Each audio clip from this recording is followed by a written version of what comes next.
So firstly welcome to our channel Sherlyn ji, और बहुत बहुत मुबारक हो आपके वेब शो के लिए जो ऑलरेडी स्ट्रीम हो रहा है। क्या कहना चाहोगे, किस तरह का फीडबैक, और इस किरदार की अगर मैं बात करूँ, आपके जो किरदार की बात करूँ, कितना चैलेंजिंग रहा?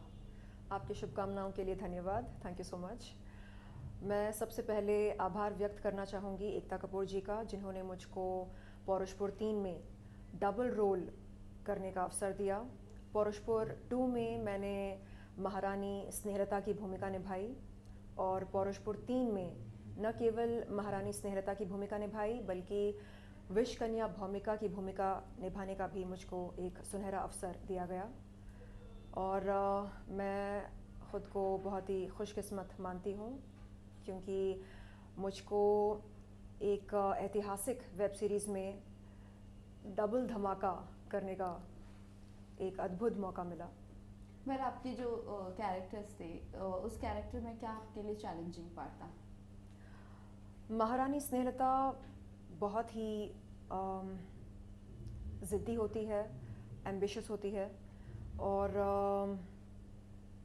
मुझे लगता है कि उनके साथ रिलेट कर पाना मेरे लिए ज़्यादा मुश्किल नहीं था, क्योंकि मैं भी उन्हीं की तरह ज़िद्दी हूँ और एम्बिशियस हूँ।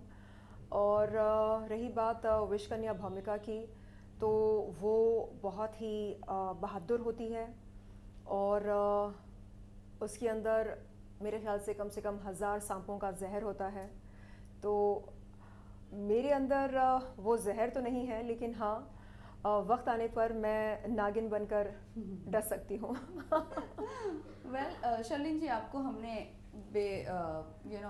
बहुत बेबाक देखा है, बोल्ड देखा है। आप हो वैसे, no doubt, but on screen कितना कंफर्ट जोन आप महसूस करती हो या अनकंफर्ट फील करती हो जब बोल्ड सीन्स की बात आती है, इंटीमेट सीन्स की बात आती है?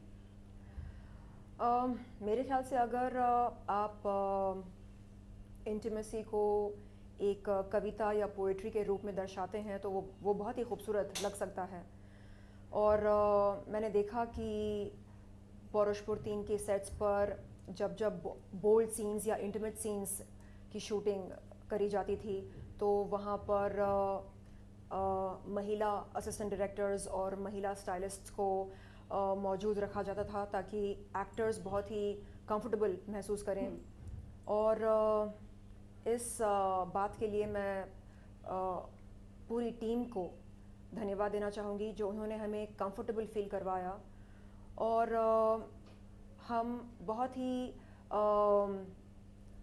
प्यार से और बहुत ही सरलता से बोल्ड सीन्स को अंजाम दे सके, क्योंकि जब माहौल बहुत ही कंफर्टेबल होता है, जब ऐसा लगता है कि हम कुछ अच्छा करने जा रहे हैं, तो ख़ुद ब खुद अंदर से हमारी सबसे बेहतरीन फीलिंग्स बाहर निकल कर आती हैं।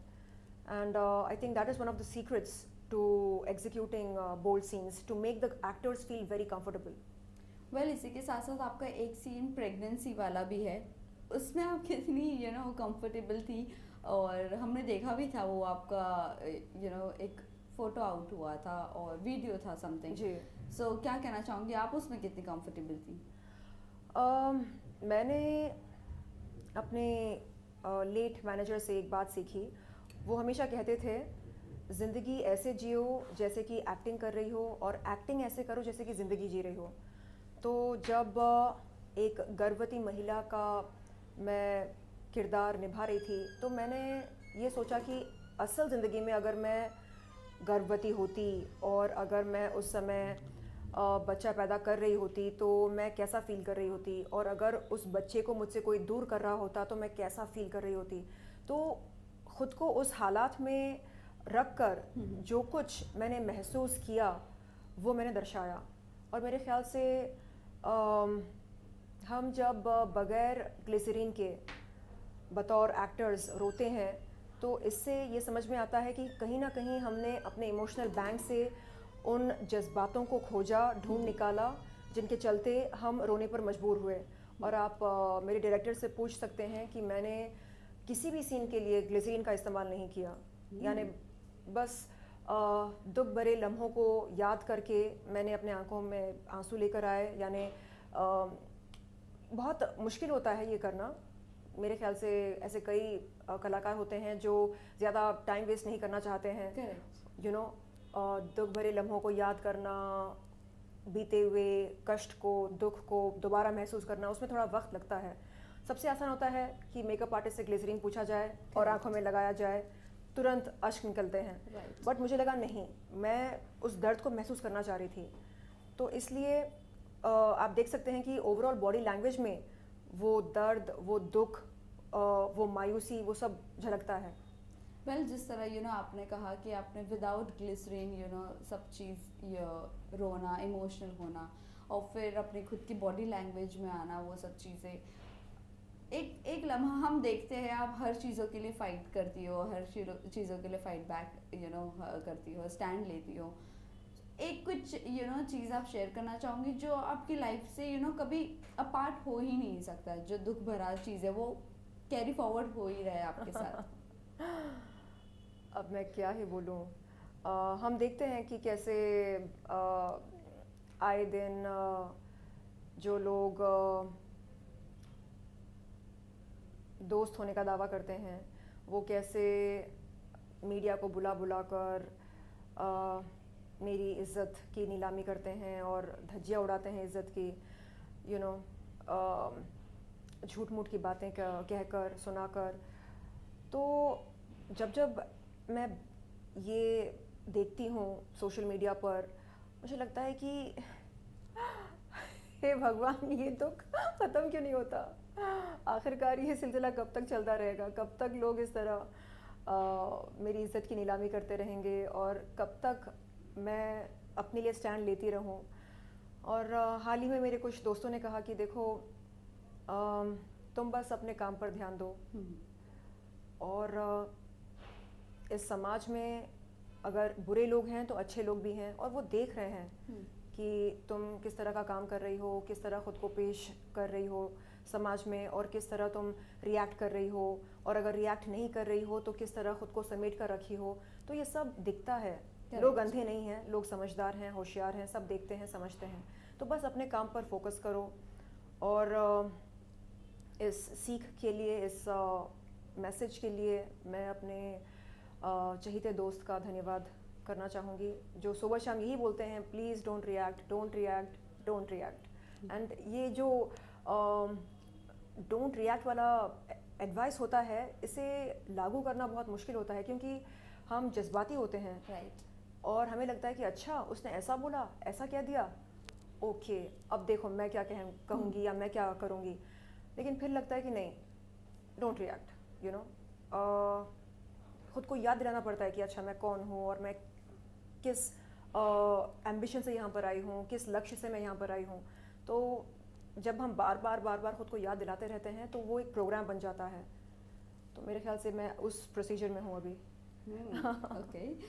वेल इसी के साथ साथ ये जाना चाहेंगे, हर किरदार आपको कुछ ना कुछ सिखा कर जाता है। आपका जो किरदार था बहुत ज़्यादा उसका ऑरा बहुत अलग था। जिस तरह भी हमने आपसे पूछा कितना फाइट बैक करना पड़ता है, स्टैंड लेना पड़ता है, या रिवेंज की बात हो, इस किरदार से क्या कुछ सीखा है आपने? महारानी स्नेहलता एक बहुत ही पावरफुल महारानी होती है और राज सिंहासन को सुरक्षित रखने के लिए, उस सिंहासन को बचाने के लिए वो कुछ भी त्याग सकती है, चाहे वो खुद की औलाद ही क्यों ना हो। तो जब मैंने उनकी भूमिका निभाई और उनके लाइंस कहे तो मुझे लगा ओ माय गॉड, यानी इस कदर सत्ता की कुर्सी से या राज सिंहासन से प्यार करी जाती है और ये जो नशा होता है सत्ता का या पावर का, ये इनकम्पेरेबल होता है। इस नशे की तुलना आप किसी और नशे के साथ नहीं कर सकते हैं। तो उस पावर को महसूस करना और सुबह शाम उस पावर के साथ जीना, ये अपने आप में एक बहुत ही अनोखी बात होती है। तो कई बार मैंने चाहा कि मैं आगे चलकर ख़ुद को इतना पावरफुल महसूस करूं कि किसी की कोई भी बात मुझे डिस्टर्ब ना करे सो वही प्रोसेस में अभी वही सब चल रहा है, राइट? इग्नोरेंस सबसे ज़्यादा वो पावरफुल लेकिन बाज़ वक्त स्टैंड लेना भी बहुत ज़रूरी होता है। करेक्ट। अभी आई थिंक कब की बात है, ये संडे की बात है। मैं फ़्लाइट में थी आशा भोसले ताई के साथ, और उन्होंने भी यही सीख दी मुझे। कहा कि देखिए, अगर आपको कभी स्टैंड लेना हो तो आप अपने वकील के साथ सलाह मशवरा करके एक लीगल स्टैंड ले सकते हैं, लेकिन यूँ मीडिया के सामने आकर तमाशा करना एंड गाली बकना, ये एक हीरोइन को शोभा नहीं देता है। करेक्ट। तो मैं उनकी इस बात से सहमत हूँ, और again thank you so much Asha Tai, आपके इस बहुत ही प्यारे मैसेज के लिए। वेल, लास्टली हम लास्ट तो नहीं, रैप अप करने से पहले दो चीज़ें जानना चाहेंगे। बिग बॉस OTT आ रहा है, क्या है आपका ख्याल? अप्रोच किया गया है, नहीं किया गया है, या जाना मंजूर करोगी या नहीं? अगर अप्रोच किया जाए तो मैं ज़रूर सोचना चाहूँगी उनके ऑफ़र के बारे में। और मुझे लगता है कि चाहे रियलिटी शो जो भी हो, जीतता वही है जो एकदम असली होता है, क्योंकि नकलीपन के सहारे आप मेरे ख्याल से कुछ दिन बिता पाएंगे, लेकिन अंत में सबके नकाब उतरते ही हैं और समझ में आता है कि कौन कैसा है वास्तव में। तो मैं चाहूँगी कि लोग जब बाहर निकलें बिग बॉस के घर से, एकदम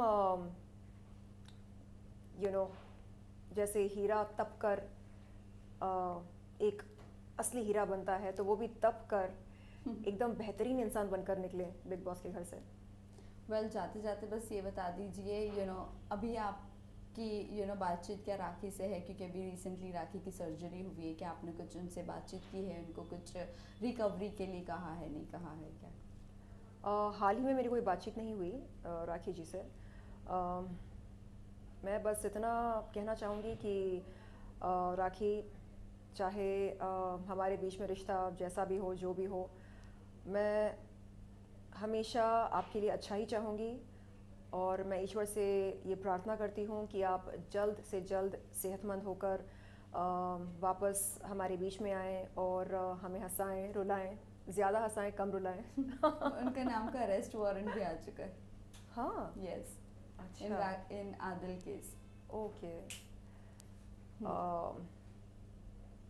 अब इसके बारे में मैं क्या ही बोलूँ।